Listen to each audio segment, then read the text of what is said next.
नमस्कार, आप देख रहे हैं सी न्यूज भारत और मैं हूं आपके साथ ज्योति अरोरा। वक्त हो गया है बुलेटिन का, जिसमें जानेंगे कि शराबियों ने एनकाउंटर वाली पुलिस पर थाने में घुसकर हमला कर दिया। अंतर्राष्ट्रीय महिला दिवस के 3 दिवसीय कार्यक्रम के दौरान क्या हुआ खास और 11 धान के पुआल अचानक जल के कैसे हो गए खाक, इन सभी खबरों को जानेंगे विस्तार से। शराबियों ने एनकाउंटर वाली पुलिस पर थाने में घुसकर हमला कर दिया। सिपाही नहीं बल्कि दरोगा के साथ भी मारपीट करते हुए वर्दी फाड़ दी। इस दौरान अफरा तफरी का माहौल मचा तो पुलिस ने साहस भी दिखाया और लाठीचार्ज कर 3 आरोपियों को पकड़ लिया, जबकि अन्य आरोपी पुलिस को ही जान से मारने की धमकी देते हुए फरार हो गए। पुलिस ने 13 आरोपियों के खिलाफ मुकदमा दर्ज कर उनकी तलाश शुरू कर दी है। रमाला थाना क्षेत्र में जीवानी गांव में किसी बात को बाइक चलाने को लेकर एक झगड़ा हुआ था, जिस संबंध में कुछ लोग थाने लाए गए थे पूछताछ के लिए। तभी उनका कहना है कि कुछ लोग और आए हैं गांव के, जिन्होंने थाने में अभद्रता करी है पुलिसकर्मियों से। इस संबंध में मुकदमा लिखा गया है और 3 लोग उसमें गिरफ्तार किए गए। बागपत से सी न्यूज संवाददाता इरशाद की रिपोर्ट। छतरपुर आरटीओ अधिकारी विक्रमजीत सिंह कंग और सिटी कोतवाली अरविंद सिंह दांगी की संयुक्त टीम ने आज बस स्टैंड पर 3 बसों को चेक करते हुए चालानी कार्यवाही की। बता दें कि छतरपुर से दिल्ली जाने वाली बसों के कागजों को चेक कर उनके समस्त कागजों को भी चेक किया जा रहा है। साथ ही उन बसों से जो सवारियां उतरी थी उनके पैसे वापस भी करवाए गए तथा सभी बसों को ओरछा थाना भेज दिया गया। इधर किस तरह की कार्रवाई की जा रही है? देखिए, क्या है, मुख्यतः ऐसी कुछ शिकायतें प्राप्त हो रही थी पिछले कई दिनों से कि कुछ ऑल इंडिया टूरिस्ट परमिट की बसेज जो हैं वो स्टेज कैरेज बसेस के रूप में उनका संचालन हो रहा है। वो बसेज जो हैं वो बस स्टैंड के ऊपर आ रही हैं और बीच बीच में सवारियां जो हैं उनको उतार रही थी, चढ़ा रही थी। उनके द्वारा लगातार परमिट शर्तों का उल्लंघन किया जा रहा था। तो इस संबंध में हमारे यहाँ भी कुछ शिकायतें प्राप्त हुई थी, पुलिस विभाग में भी कुछ शिकायतें प्राप्त हुई थी। तो इसके मद्देनज़र हम दोनों ने एक संयुक्त रूप से आज ये कार्रवाई की है और ऐसी कुछ संचालित बसें जो हैं उनको जब्त किया गया है और जब्त कर करके उनको यहाँ नज़दीकी थाने में खड़ा किया गया है और उनके ऊपर जो भी नियमानुसार कार्रवाई है वो की जाएगी। कहाँ से कहाँ बस जा रही थी, क्या हुआ? देखिए, अभी कुछ 1-2 बसेस तो ऐसी मिली हैं बस स्टैंड के इधर खड़ी हुई थी जिसमें सवारी नहीं थी। एक बस ऐसी मिली है जिसमें कुछ दिल्ली की सवारियाँ पाई गई हैं और दस्तावेज अभी उनसे मांगे गए हैं। वो दस्तावेज अभी दिखा नहीं पाए हैं। जब वो पूर्ण दस्तावेज हमें दिखा पाएंगे उसके बाद आगे स्पष्ट किया जाएगा।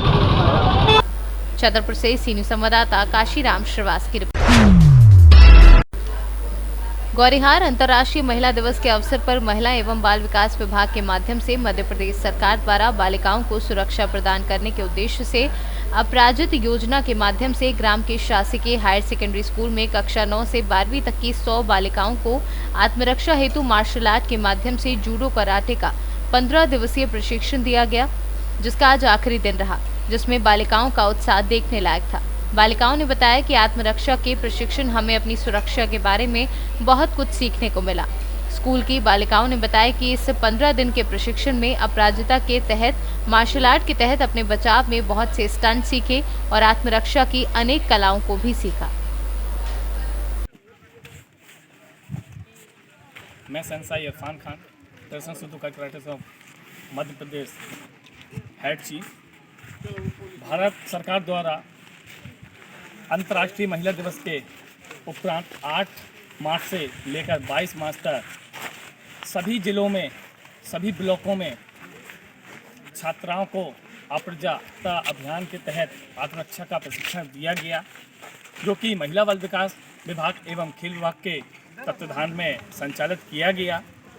और मेरे द्वारा गौरीहार जिला छतरपुर की छात्राओं को आत्मरक्षा का प्रशिक्षण दिया गया, जिसमें छात्राओं ने आत्मरक्षा के अनेकों टेक्निक सीखी, जैसे कि back touch, good touch, dupatta, mobile, book, pen से किस तरह से हम अपने सामने वाले को छेड़खानी के विरुद्ध रोक सकते हैं, उसे मुंहतोड़ जवाब दे सकते हैं। ये ज़रूरी नहीं कि हम अपने ही शक्ति बनाने के लिए अपने ही लिए सीख रहे हैं। हमसे भी कमज़ोर यदि कोई हमला करता है, कोई हमारी फ्रेंड सहेलियों को परेशान करता है, तब के लिए भी ये छात्राएं तैयार हैं और अपने लिए आत्मनिर्भर बन चुकी हैं। जय हिंद, जय भारत। और क्या नाम है आपका? मिथिलेश पटेल। क्या सीखा आपने? जूडो कराटे में सेल्फ डिफेंस, खुद की आत्मरक्षा कैसे कर सकते हैं। इस अभियान का उद्देश्य क्या रहा? इस अभियान का उद्देश्य है कि हमारे ऊपर कोई छेड़खानी होती है या फिर कोई हमें से बदतमीजी करता है तो इससे हम अपनी बचाव कैसे कर सकते हैं। और टेक्निकों का आपने उपयोग करना सीखा है इस अभियान में? इस अभियान में हम अपने सेफ्टी पिन, मोबाइल और जो हाथ में कड़े पहनते हैं और अदर चीज़ों से भी अपन बचाव कर सकते हैं। छतरपुर से सीनू संवाददाता काशीराम श्रीवास की रिपोर्ट।